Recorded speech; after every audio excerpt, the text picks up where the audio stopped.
So yeah, what I want to do is create a joint between the OK Vise plate here and the rack. So what I'm going to do, as I have done before, select, actually I'm going to select this second edge because I've already had a look at this, and I think I want to line it up because you don't want to, there's no real edge to line up with on these longer ones, so you want to, that's why I've selected the second tooth on the OK Vise plate, because the front tooth would line up with this one. So I'm just going to hide the fixture plate momentarily, line up with the edge on there.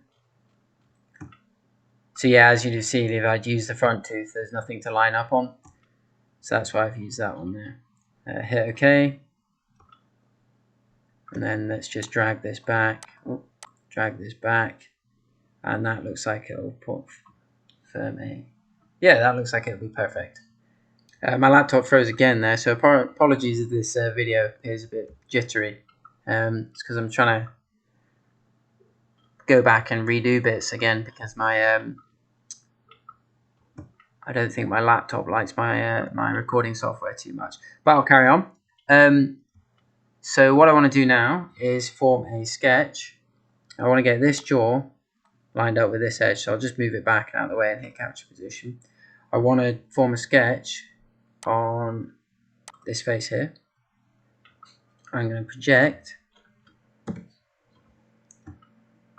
this edge, and I'm going to project this edge, and hit OK. Then we'll do a line from there to there, hit H for F1, then H for the horizontal and vertical constraint, and then as I did before, the finished sketch, I'm going to use the move tool.